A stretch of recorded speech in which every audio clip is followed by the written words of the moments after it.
Baik, terima kasih teman-teman semua. Terima kasih Mas Erik yang sudah mengundang kami ke sini. Ini buat kami sebuah kesempatan untuk mencoba membumikan apa yang selama ini PR yang diberikan dari Undang-Undang 24 dan juga tadi PP 24. Tapi sebelumnya mungkin saya akan mencoba menyampaikan semacam justifikasi kenapa ini menjadi penting. Nah, saya maunya dari sini, dari belakang ini. Jadi ini sebetulnya harusnya bisa menggambarkan betapa yang namanya IP itu nilainya luar biasa sebetulnya ya. Jadi ini semua yang saya gambarkan di depan ini semua IP. Jadi kayak Pokemon itu market valuasinya sampai 95 miliar ya. Artinya sekitar 1.400-1.500 triliun IP. Star Wars $70 miliar. Yang luar biasa kayak Hello Kitty. Hello Kitty itu produknya cuma Hello Kitty ya, $86 miliar. Nah, kita juga punya, tapi kita belum banyak. Ini saya salah satu saya dapat ini Dreadout. Kalau ada pernah dengar Dreadout nggak? Dreadout itu tuh game buatan anak Bandung, buatan Digital Happiness namanya. Tapi lakunya di luar, betul. Pernah kita zamannya backup, kita bawa ke South by Southwest yang mainin engineer NASA. Pada ketakutan semua tuh mainin game ini. Itu sampai 100 miliar rupiah ya nilai revenue-nya dan segala macam sampai 500. Jadi ini yang menggambarkan betapa bahwa sekarang IP itu luar biasa nilainya. Tadi seperti disampaikan oleh Pak Triawan. Saya kembalikan ke ini ya, tak kenal maka tak sayang. Tadi sudah disebutkan oleh Pak Triawan. Kita sudah punya Undang-Undang 24 2019. Nah, yang perlu diperhatikan ini adalah menjadi undang-undang dasar bagi pelaku ekraf.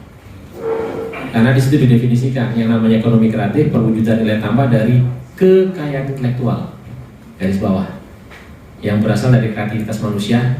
Ini penting. Ini ide jeniusnya Pak Ajo kalau saya bilang dulu kenapa manusia, karena sekarang ternyata sudah ada AI lagi rame ya, karena juga dialog kreatif juga. Tapi ini yang artinya dari berasal dari manusia dan berbasiskan 3 hal: warisan budaya, kekuatan dan teknologi.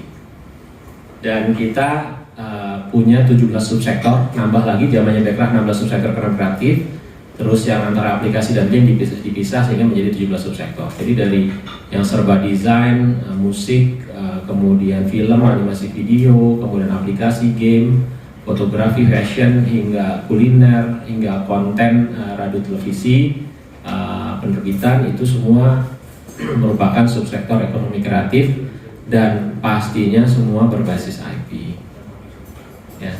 Nah, ini ada yang menarik juga. Sebetulnya kita sering ditanya sekarang kenapa misalnya UMKM gitu, apa kalau kreatif juga? Ya, kalau UMKM masalah size sebetulnya kalau menurut saya. Tapi kalau menurut kami yang namanya ekonomi kreatif akhirnya selemah-lemahnya iman adalah yang punya merek, kreator dan punya merek gitu ya. Itu baru kita bisa akui sebagai pelaku ekonomi kreatif. Karena kaitannya nanti dengan PP 24 dan segala macam, karena intervensi kita akan ada di situ. Dan ini juga sebenarnya kalau kelihatan. Kalau misalnya desainer, biasanya mereknya kan namanya ya. Arsitek itu juga. Sekarang coba rumah desain by Andra Martin. Itu nilainya udah beda dengan yang lain gitu. Nah, itu juga menurut kami dampak dari tadi IP tadi, design by-nya tadi. Terus ini saya skip aja, ini sekedar sebetulnya apa yang terjadi rantai nilai ekonomi kreatif yang ada di Parekraf, dan kami selama ini selalu dianggap sebagai apapun kreatif, ekonomi kreatif masuknya ke tempat saya, capek juga ya kalau ngurusin, karena di Parekraf udah 7 kedeputian dan tiap kedeputian sebenarnya ada urusan ekonomi kreatifnya. Jadi dari kreasi, produksi, tambahkan pemasaran, distribusi, eksibisi, konsumsi, konservasi, dan juga nanti balik lagi ke inovasi, balik lagi ke kreativitas. Dan sebetulnya kami di Deputi Ekonomi dan Kreatif itu fokusnya di 2, di kreasi dan di produksi. Artinya apa yang kreasi adalah IP, dan nanti produksinya apa, dari IP tadi bisa turun jadi film, jadi jadi buku misalnya, jadi konten radio, televisi, dan seterusnya. Nah ini yang kita fokus juga tentunya dalam mengembangkan ini juga pesannya dari undang-undang dan juga PP mengembangkan ekosistem ekonomi kreatif. Jadi yang nomor satu paling utama tentunya talenta yang mana aircraft dan talenta digital. Kemudian yang kedua modal yang berikutnya adalah budaya. Ini sebenarnya kita punya luar biasa budaya. Ini juga mungkin nanti butuh bantuan teman-teman di Kadin ataupun siapa pelaku aircraft. Konon kabarnya dulu kita pernah punya 1.200 bahasa di Indonesia, sekarang tinggal 780. Nah tapi kita senang nih sekarang mulai banyak film lagu udah luar biasa berbahasa daerah sudah luar biasa banyak. Jadi nggak terlalu khawatir. Film sekarang udah mulai banyak berbahasa daerah. Jadi ada semacam lomba dan itu ternyata lagu kena dengan apa namanya lokalisasi ya. Jadi kena dengan budaya. Jadi penontonnya sendiri. Orang yang ngerti bahasa Jawa itu udah 80 juta. Orang yang ngerti bahasa Sunda mungkin ada 40 juta. Orang yang ngerti bahasa Padang ada sekian juta. Saya terinspirasi dari filmnya Uang Panai yang ada di Bugis di Makassar yang berbahasa Bugis, bahasa Makassar. Itu box office dengan hanya ditayangkan di 3 tempat layar di Makassar.